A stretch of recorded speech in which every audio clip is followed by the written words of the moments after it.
Salut à tous, c'est Pank. Cette vidéo pour parler un petit peu du changement, de la transformation. Si vous faites des démarches aussi bien dans le coaching, la PNL, l'hypnose ou toutes les thérapies brèves, toutes les thérapies que vous mettez en place, c'est que derrière, vous souhaitez mettre en place un changement. Vous travaillez dans un objectif qui est d'être mieux dans votre vie, d'être mieux avec les autres, d'être plus en phase. On a l'impression très souvent que parce qu'on va voir un thérapeute ou qu'on va voir un coach, assez rapidement on aura des retours qui nous montreront qu'on va être bien dans notre vie, qu'on va pouvoir se reposer et être en phase. Seulement on oublie une chose, c'est que toute transformation demande un effort. Et cet effort, on peut me dire c'est une croyance et que si ma croyance intérieure est que dans la vie tout arrive facilement, tout arrivera facilement. Seulement, jusqu'à présent, et donc là, bien sûr, je confirme une de mes croyances, j'ai observé que la plupart du temps, pour beaucoup de monde, et c'est une généralisation, ça demande un effort. Pas toujours dans la mise en place des choses, mais dans le fait de propulser initialement ce changement. Pourquoi? Parce que parfois, quand on est dans le bon temps, le bon timing, qu'on a mis en place les bonnes choses, tout se met en place, tout s'imbrique naturellement. Et effectivement, à ces moments-là, il n'y a plus d'effort. Par contre, l'effort initial, on va dire la propulsion et l'énergie qu'il nous faut au départ, demande très souvent beaucoup en nous.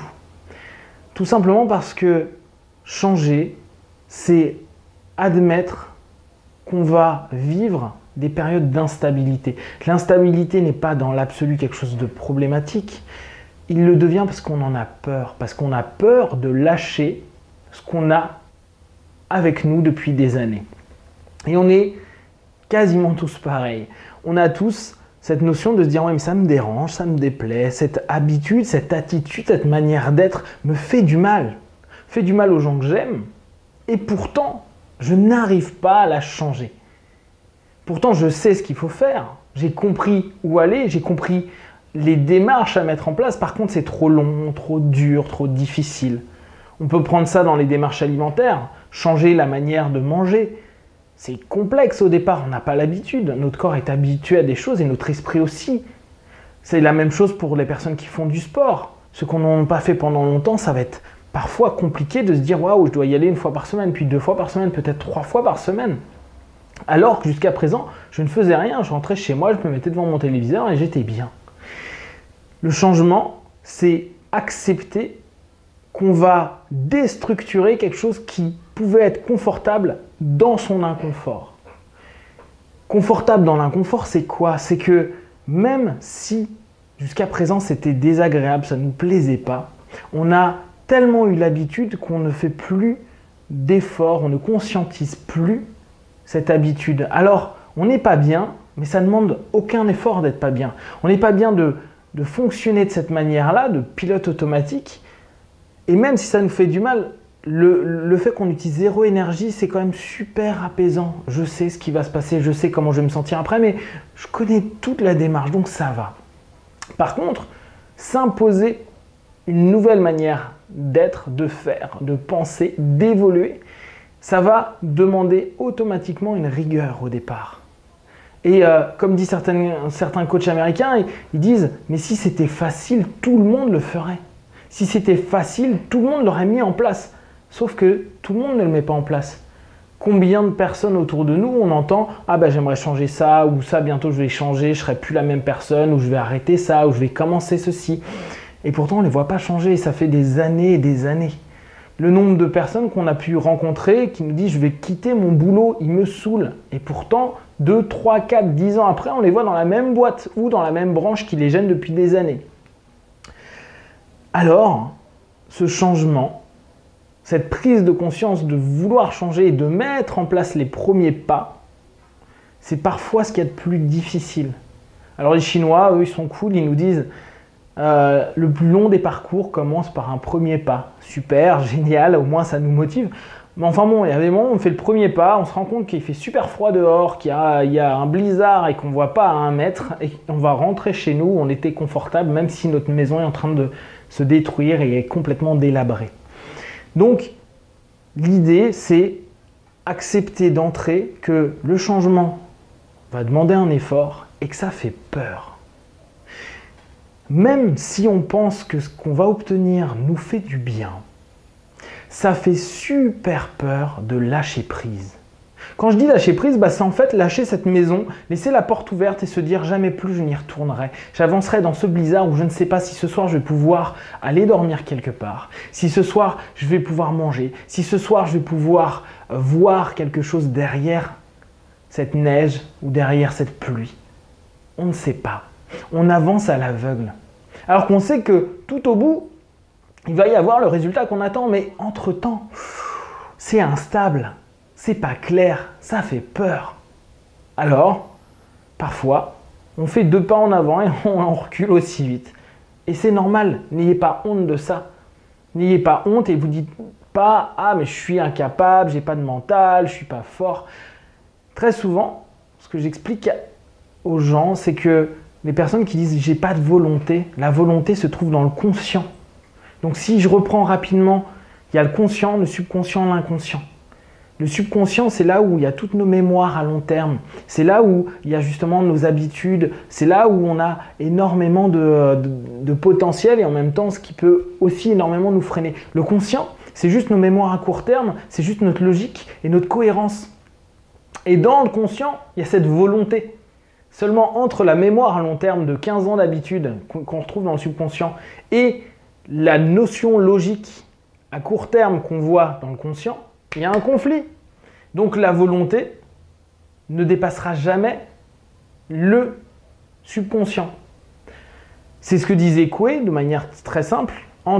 Si vous opposez la volonté à l'imagination, à chaque fois l'imagination va l'entraîner. L'imagination vient d'où? Du subconscient.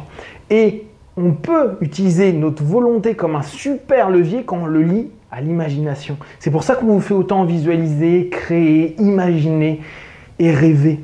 Parce que derrière, vous allez lier votre volonté à votre subconscient, votre imagination et votre imaginaire pour construire, vous motiver, continuer ce que vous mettez en place. Par contre, si vous l'opposez entre les notions, les habitudes du passé qui sont là depuis 10 ans, 15 ans, 20 ans et cette petite volonté nouvelle qui a 2-3 semaines, 1 mois, 2 mois ou parce que vous venez de voir une vidéo, il peut y avoir un conflit et très souvent, c'est l'imagination, le subconscient qui va l'emporter. Pas de crainte, l'idée c'est simplement de commencer petit à petit à dire j'ai de la volonté, suffisamment de volonté pour le lier à mon subconscient, mon imaginaire et c'est pour ça qu'on va vous proposer de créer des objectifs, qu'on va vous proposer de vous imaginer, de vous potentialiser déjà dans telle ou telle démarche parce que vous serez dans ce cas-là dans un travail d'union entre votre conscient et votre subconscient et il y aura de moins en moins cette opposition. Donc il faut vraiment, jour après jour, se dire qu'on est capable de tout. Il faut aussi être capable de se dire que ça fait peur, ça fait mal, ça peut être dérangeant parce qu'on va perturber des habitudes et les habitudes, on les a ancrées parce qu'à un moment donné, elles étaient justes et bonnes pour nous. Parce que ça demandait un minimum de dépenses d'énergie ou d'intention et que derrière, ça se faisait automatiquement. Même si les retours n'ont pas toujours été positifs et à long terme étaient mauvais. Si pendant des années, on s'habituait à grignoter quand on était stressé, c'est normal qu'à un moment, votre corps il dise « Ah, ça va plus ». Peut-être que pendant des années, il n'y avait pas de feedback négatif, puis un jour, il y en a eu parce qu'il y a une overdose, c'est plus bon. C'est aussi simplement votre corps qui vous dit « Hey, on va changer de stratégie ». Alors oui, il y a des moments c'est un peu compliqué, ou ça peut être très complexe.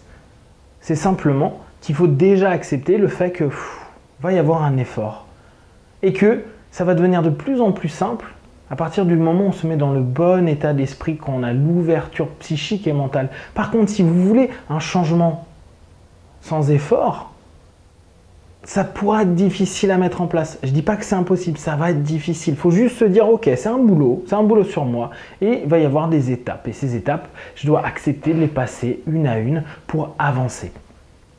Maintenant, pensez aussi que quand vous allez changer, le monde autour de vous va changer. Les gens vont vous percevoir différemment. Vous qui étiez habitué de recevoir vos amis dans votre petite baraque, vous allez changer de lieu, d'endroit et peut-être même de baraque. Donc à partir de là, c'est compliqué. Les gens vont peut-être pas forcément accepter de venir vous voir, ou voir le nouveau domaine où vous habitez, ou en tout cas la nouvelle carte du monde que vous avez proposée, mis en place.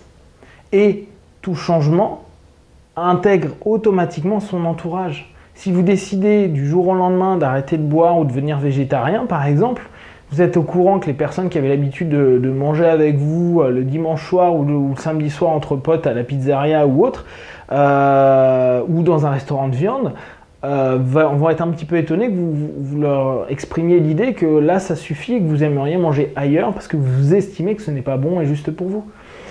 Simplement pour vous, ce n'est pas l'imposer aux autres, mais automatiquement, il va y avoir un changement. Et si vous avez des personnes qui sont très proches de vous, ça peut également les perturber. Donc, pensez simplement, changer, avancer, se transformer. Ça implique de rentrer dans des phases où on est instable. Des phases où, justement, on n'a plus de socle qui peut rester vraiment en équilibre et on restera toujours sur une espèce d'apprentissage d'un nouvel équilibre jusqu'à ce qu'on l'ait complètement acquis, qu'on l'ait fait sien et qu'on soit en paix et apaisé par rapport à ce qu'on a obtenu. Prenez du temps pour simplement vraiment savoir ce que vous voulez, ce que vous souhaitez mettre en place. Acceptez simplement que ça va vous demander quelques efforts, ça va vous demander également de la discipline. Et puis, petit à petit, même si vous êtes dans des spectres liés à l'énergie, liés à la loi d'attraction, etc., vous allez vous rendre compte que l'impulsion initiale va vous demander quand même une volonté réelle et une implication plus qu'une volonté. Vraiment cette notion d'implication où vous allez devoir changer et entrer dans des phases qui parfois peuvent être plus désagréables pendant une période. Acceptez simplement que même quand vous allez voir un thérapeute, il y a des moments où vous passez par des cycles qui sont désagréables, qui remettent trop de choses en cause, qui peuvent faire du mal intérieurement et qui fait que on peut se dire mais à quoi ça me sert cette thérapie, ce coaching ou ces remises en question. C'est simplement une étape. Parce que derrière, il y a une résistance en vous qui dit non, non, non, non, non, moi j'étais bien comme ça, même si vous faisiez du mal, hein, j'étais bien et je ne veux pas quitter ça. Et au moment où vous allez réussir à le lâcher, donc partir dans ce lâcher-prise-là, vous allez vous sentir plus léger, plus libre d'avancer, de continuer et puis de prendre d'autres objectifs et continuer petit à petit votre quête intérieure. À très très bientôt pour d'autres vidéos. Ciao!